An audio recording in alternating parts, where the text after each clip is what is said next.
So, welcome back to the wood, guys. Thank you very much for joining me once again. We're back out here at the bushcraft site, and today we're going to go ahead, we're going to get a fire going, and we're going to cook up a nice lunch. So I want to focus in this video on looking at the, gathering firewood, prepping it, and all of those things, and lighting the fire. That's what the focus is. So let's get on with it. For us to go ahead and collect the wood that we need to make a fire, we're going to need some tools, or having tools is going to make it easier. So the primary tools for today is my Ramir's Bushcraft Gransfors Brooks small forest axe, nice and sharp, and my Baco Laplander folding saw. Additionally, I've also got the usual TBS bore bushcraft knife, and I've got my gloves just here, just in case we want to put some gloves on. Now, one of the really important things, and probably the most important thing when we're out here practicing bushcraft, is to make sure that we are safe. Now, that kind of comes in two parts in my eyes. You've got the actual physical being safe whilst using the tools, but you've also got to prepare for if something goes wrong. So on that lines, I've also got my first aid kit here. Yes, that says OEX on there. It's not an OEX first aid kit, it's just an OEX dry bag. So I've got this, and it's sitting on the table here beside me, really visible from wherever I am in the site, and also really easily accessible should something happen. Because the last thing we want to happen when we're out here is that we injure ourselves and we can't help ourselves. Often when we're out in the woods, we're quite far from civilization. I'm not too bad. As we know, there's a road just over there, but it's still something we want to take into consideration. So we've gone through that, so now let's go ahead and go and look for some firewood. So, having a look around, this woods is full of dead wood. We've got all this dead wood here on the ground, stuff like this here.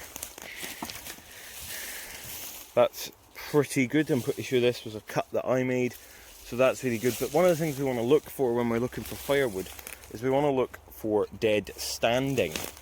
The best firewood we can get is the stuff that's still vertical and growing off of the ground. For example, this isn't actually dead standing because it's still growing, but it's almost dead standing. But it's this kind of thing that we're looking for. Now, looking around, there isn't too much dead standing.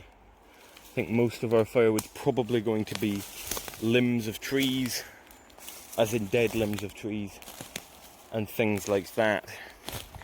When we're carrying the axe, always being careful as to where the axe is and where it's pointed.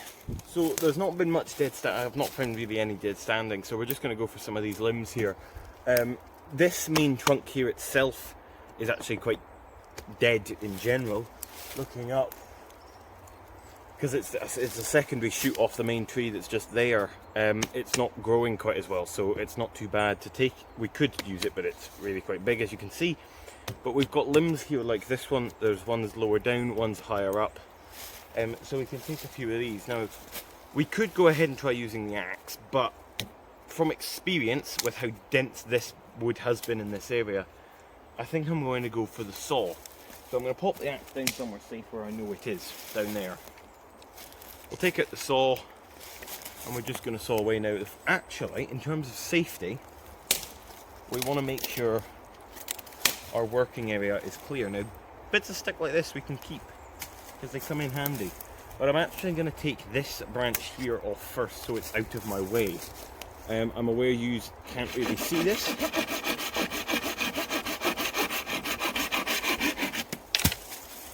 There we go. So there's some pretty good wood. We'll take that over, but we'll just pop it down there for now, and we're going to go for this big piece here. Now, I don't want to take it too close to the tree, because that might damage the tree. We want to leave a little bit of a stump, but we don't want to leave a massive bit. Now remember, this is only a small saw, but it's more than capable of dealing with a bit of wood like this.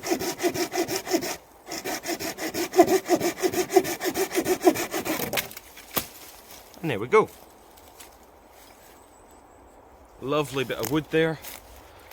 Quite resinous looking as well. Now, that's obviously not going to be enough wood, but I'm not going to bore you with showing me cutting loads of the same stuff. So I'll go ahead, collect some more, and I'll catch back with you. So we've now got our main wood for burning, but we're going to need some other things to make our life easier for lighting this fire.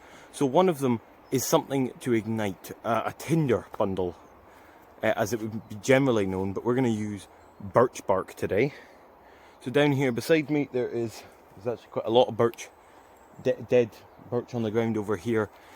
Now, why do we use birch? Why is birch so good? Well, when a birch tree is rotting, it rots from the inside out, so we get left with sheets of bark on the outside.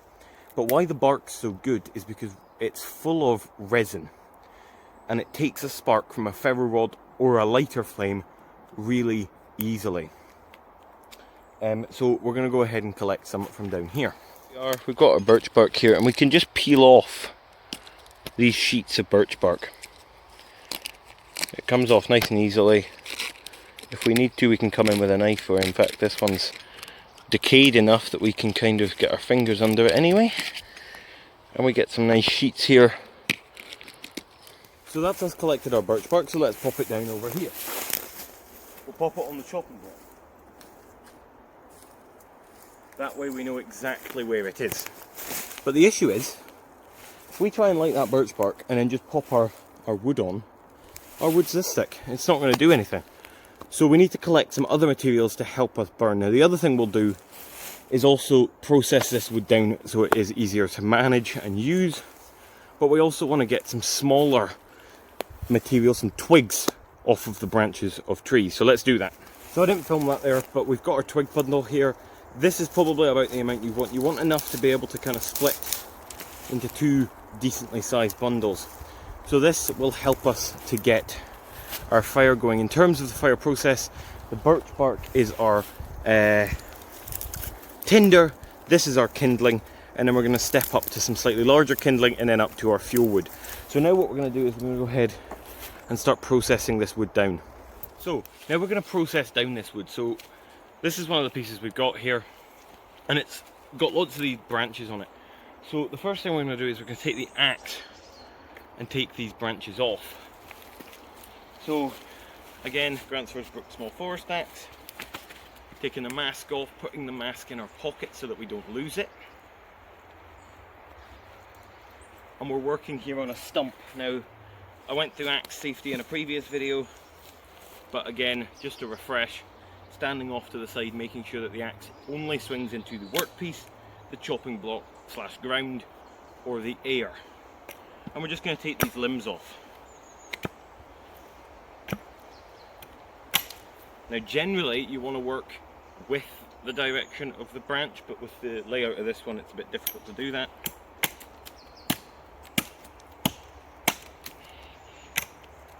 Always keeping our other hand out of the way. The axe is never coming above the other hand. Now, some people might not understand why I'm cleaning up something that I'm going to burn, but it's to make it easier to saw. But all of these bits that I'm breaking off, we can also burn. So I'm actually just going to place this down here on the stump and just take this limb here off.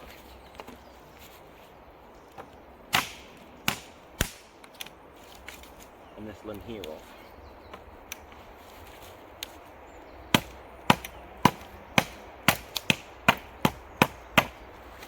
In fact, we can probably snap it. Just so that I can take these last two here off a bit easier.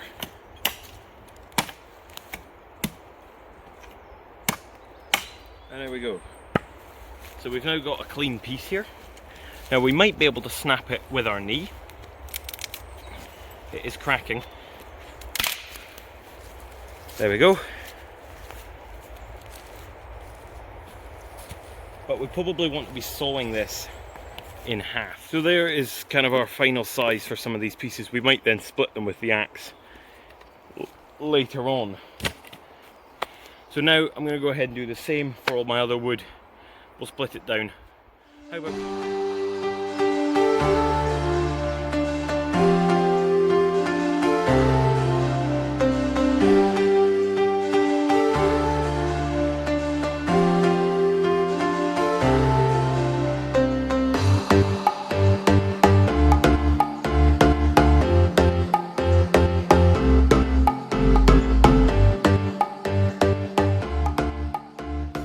Now we've got our tinder and our kindling and our larger kindling.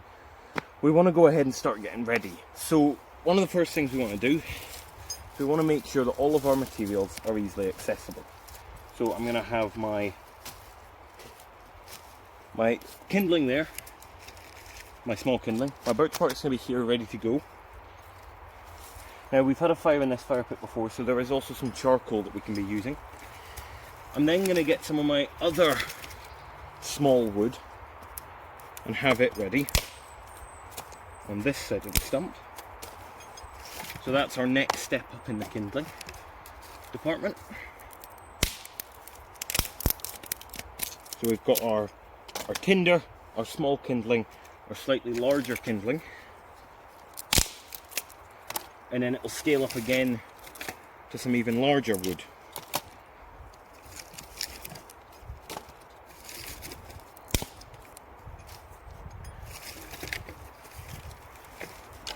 So then we've got some slightly larger wood ready to go on. And then we've got even larger wood. And then at that point the fire should be established and we can pretty much put whatever we want onto it. Now, as we mentioned last video we were here when we had the previous fire, we want to put a platform down to protect it, so we'll do that. I don't know if you can actually see the fire pit itself, but I'm just going to spread out these charcoal embers into the middle and kind of build a platform out of them. I'm going to use some of our previous charcoal as a bit of a brace at the back, and I'm also going to put a fresh piece of wood as part of our brace.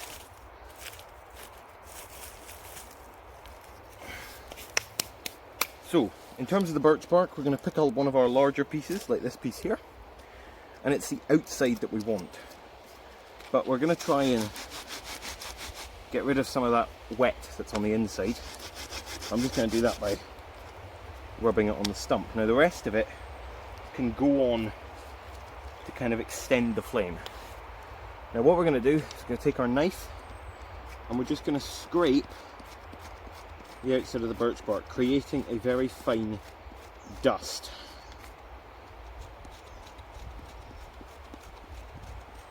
And you see that reddy orange colour, pinky orange red colour coming through. That's the resin. You'll occasionally get the odd little flake coming off, which is really good.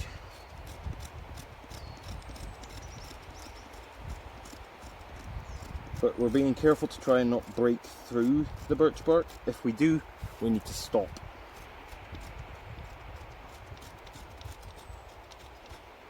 And we're starting to get that dust there in the middle. Now we'll turn it round and we'll come at it from the other side.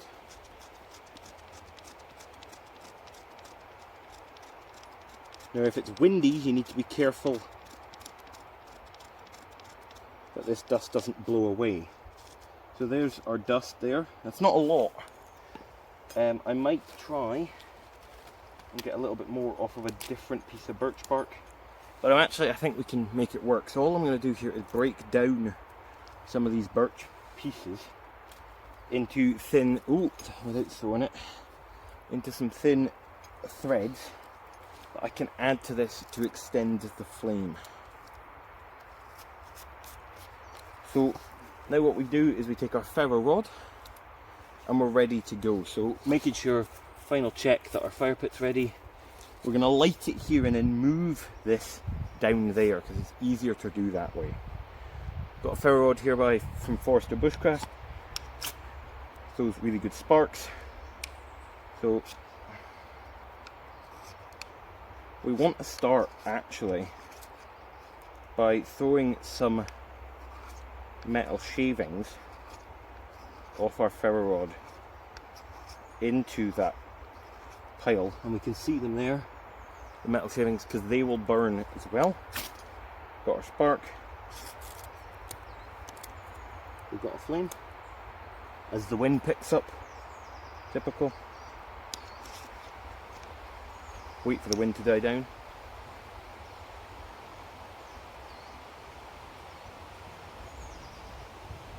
If this doesn't work, I have always got a lighter, so we've got a backup, but I want to try and do it this way.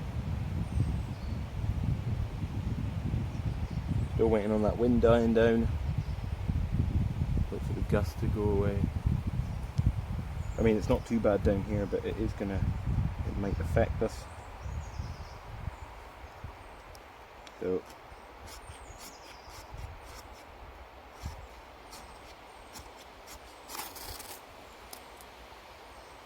getting a spark, but it's not catching.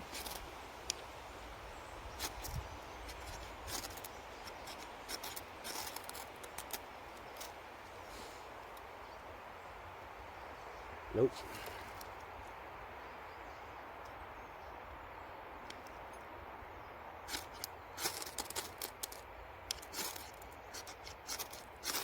I'm not the best at this yet, I'm still learning this skill, so.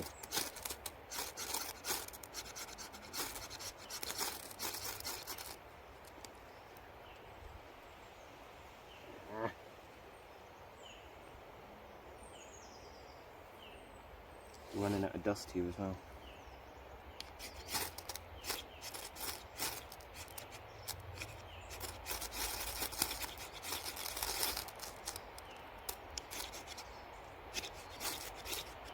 Might try and scrape some more here.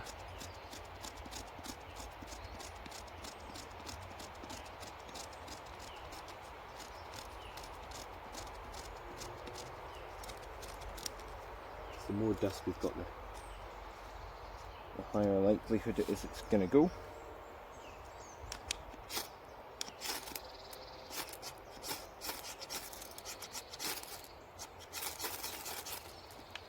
And try and get some of these fine pieces of birch bark on there. No, okay. I could keep going and try, but at the end of the day, I just want to get this fire going. So instead, I'm just going to put a lighter to the dust. I'm still going to use the dust.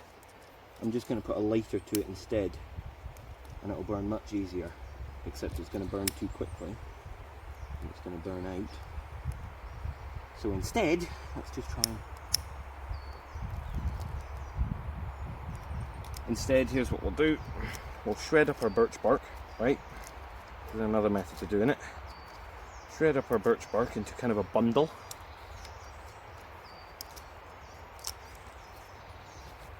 Right, shredding this up.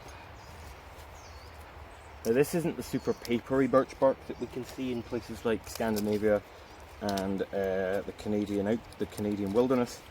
This is much more thick and sheety, thick and kind of ribbony. So I'm going to change the camera angle so that you can actually see the fire. There's our birch bark in there. So we're just going to take our lighter here and just pop our lighter on the edges of some of the bits and try and get them to catch if we can. There is other options that we could go and get as well if we need to, but so then just take some of our other bits and just place them on top without smothering it.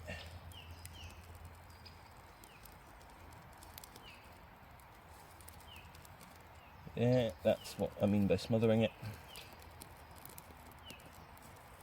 Because at the moment that flame is not going to be big enough to catch our tinder. Oh, sorry, our kindling. Well, it might be. So let's take some of our twigs here, lay them over the top, and we lay the two bundles kind of in a crisscross configuration, but we're trying not to smother it here. So it's still burning in there, I can see. Now whether our kindling here is burning or not is a different question. I think it is starting to. Sorry for knocking you there. There we go, smoke's coming out.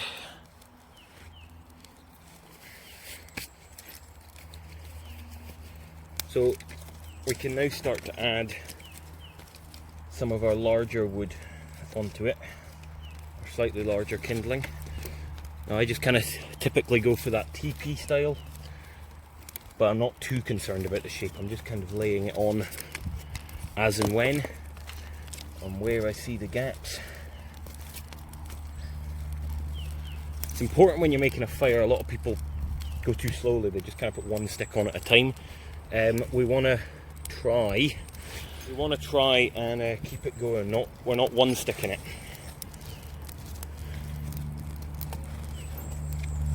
So going up to our slightly larger size again, and then we'll leave that for a bit, and let's go get some water sorted so that we can make a brew. So we want to get a brew on that, so on the fire. So I'm going to come in and grab my kettle, take out my stuff, and then just get some water and just pour that into the kettle here. This is the Trangia kettle. Pop the lid on. Let's get it on the fire, which is burning away nicely. So just going to grab my pot hanger, hook the pot hanger onto the bail of the kettle, and just get that over the fire. Put it where as much of the heat is as possible, and there we go. Just get another stick or so on there. Get a few more sticks on.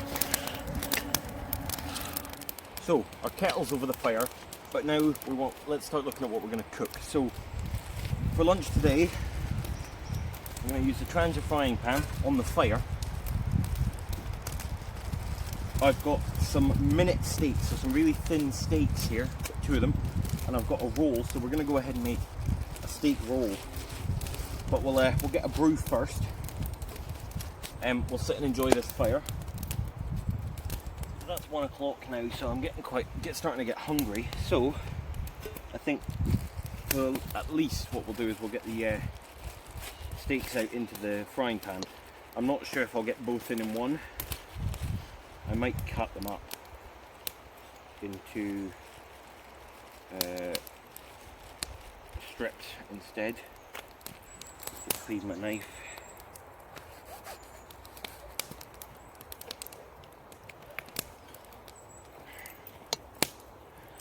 I'm gonna plop my gloves on for doing this, because I don't have a grill or anything with me, or a pot. I don't have a grill with me, so we're going to have to just kind of make one out of wood here. We're just going to have to lay the fire in such a way that I can pop this onto it without it falling or anything.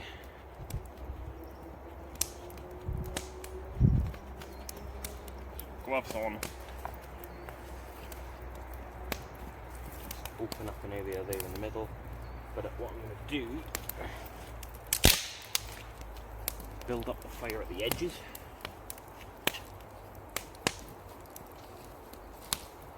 But then I'm going to pop this in here and avoid flame though. Just flatten that out a little bit, because that's still going to be really nice and hot in there in the middle.